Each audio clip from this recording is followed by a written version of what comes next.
আজকে আমার আলোচনার বিষয় সহবাসে কোন পজিশনে মেয়েরা বেশি সুখ অনুভব করে। দেশের এবং প্রবাসের ভাই বোনদের প্রতি সালাম। আসসালামু আলাইকুম। আমি প্রভাষক ডাক্তার রিক্তা পারভিন, হোমিওপ্যাথি এবং আয়ুর্বেদিক চিকিৎসক। অধিকাংশ পুরুষই এখন জানতে চায় যে কোন পজিশনে সহবাস করলে তার স্ত্রী বেশি সুখ অনুভব করবে। বাংলাদেশ সহ এশিয়া মহাদেশের অধিকাংশ পুরুষের যৌন অক্ষমতায় ভুগে থাকে। তো এই যৌন অক্ষমতার কারণে দেখা যায় যে অধিকাংশ মহিলারাই অর্থাৎ তাদের স্ত্রীরা পরকীয়ায় লিপ্ত হয়। স্বামীর সঙ্গে ভালো সম্পর্ক থাকে না, পারিবারিক কলহ থাকে, অশান্তিতে থাকে। তো সেই ক্ষেত্রে পুরুষ বিভিন্ন পন্থা অবলম্বন করে তার স্ত্রীকে একটু সুখ দেওয়ার জন্য, কারণ তারা মুখ ফুটে বলতে পারে না এবং লজ্জা পায় চিকিৎসা নিতে, যে কারণে বাজারে গিয়ে একটা অন টাইম ফার্মেসির থেকে কিনে এনে খাইতে থাকে। একটা সময় অন টাইমে কিন্তু কাজ করতে পারে না, অর্থাৎ কাজ করে না। আবার দেখা যায় যে কিছু হালুয়া এই জাতীয় কিছু চিকিৎসা নেয়, বিকল্প ধারার কিছু চিকিৎসা নেয়, যে চিকিৎসাতে যে কয়দিন ওষুধ খায় সে কয়দিন ভালো থাকে, ওষুধ শেষ হয়ে গেলে আবার আগের মতো হয়ে যায়। এমন হয়ে থাকে যে আগের থেকে বেশি খারাপ হয়ে যায়। তখন তারা এবং স্ত্রী তখন তাদের মানে অবাধ্য হয়ে যায়, তাদের সাধ্যের ভিতরে থাকে না, আয়ত্তে থাকে না। তখন সেই স্ত্রীকে ম্যানেজ করার জন্য তারা ওষুধের পাশাপাশি বিভিন্ন ওয়ে খুঁজতে থাকে কিভাবে স্ত্রীকে একটু সুখ দেওয়া যাবে।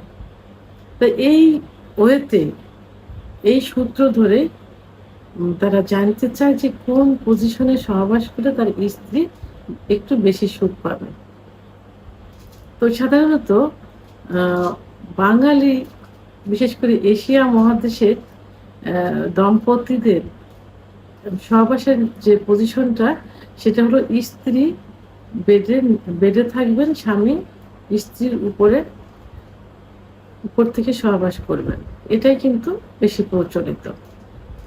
তো সেক্ষেত্রে যদি স্বামীর যৌন অক্ষমতায় ভোগে, বিশেষ করে যদি দ্রুত বীর্যপাতের সমস্যায় ভুগতে থাকে, তা উপর থেকে সহবাস করলে সাধারণত পুরুষ যদি উপর থেকে সহবাস করে তাহলে তাদের শক্তিটা বেশি লস হয়। এবং যদি মোটা থাকে, যারা বেশি মোটা থাকে তারা অনেক সময় হাঁপিয়ে যায়। আর মোটা থাকলে কি হয়, তাদের লিঙ্গ আকৃতিটা কিন্তু ছোট হতে থাকে, ছোট হয়ে যায়। তো সেই অবস্থায় যদি উপর থেকে স্ত্রীর সঙ্গে সহবাসে লিপ্ত হওয়া যায়, তো অনেক স্ত্রী কিন্তু স্ত্রীর ভিতরে যে জরায়ের মুখটা থাকে, সে জরায়ের মুখে যদি স্বামীর পুরুষাঙ্গটার ঘর্ষণ লাগে তাহলে সুখ অনুভব করে। তা এইভাবে যদি মোটা হয়, মানে স্বামী যদি মোটা হয়, তখন তার যে লিঙ্গের সাইজটা আসে, এই সাইজটা দিয়ে অনেক সময় জরায়ের মুখে স্পর্শ করা সম্ভব হয় না, এবং স্পর্শ করার আগেই স্বামীর বীর্যপাত হয়ে যায়।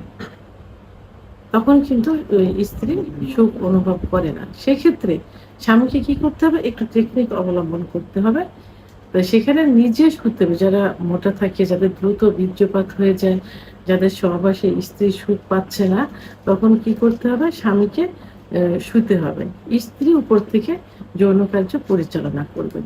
এতে কি হবে, তাদের কাঙ্ক্ষিত যে চাওয়াটা থাকে, অর্থাৎ যে জরায়ের মুখে স্বামীর পুরুষাঙ্গটা স্পর্শ লাগবে, এটা কিন্তু খুব ইজি ভাবে তারা নিজের আয়ত্তে এনে সেই স্পর্শটা কিন্তু তারা করাতে পারে, কারণ তখন যৌন কার্য তার আয়ত্তে থাকে, তারা ইচ্ছা মতো এটা ব্যবহার করতে পারে।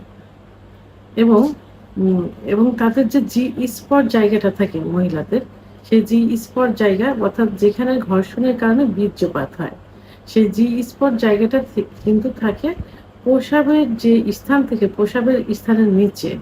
সে নিজে, স্ত্রী যখন সহবাস করবেন তখন তিনি নিজে ইচ্ছাকৃতভাবেই সে উপরের দিকে ধাবিত করে যৌন কার্য পরিচালনা করতে পারবেন। এতে কি হবে, তার খুব দ্রুত বীর্যপাত হয়ে যাবে এবং এতে স্ত্রী খুব তার শক্তিটা লস হবে, সেও সহজেই বীর্যপাত ঘটানোর জন্য চেষ্টা করবেন এবং তার নিজের আয়ত্তে পুরা যৌন কার্যটা রেখে নিজের মতো করে পরিচালনা করবেন।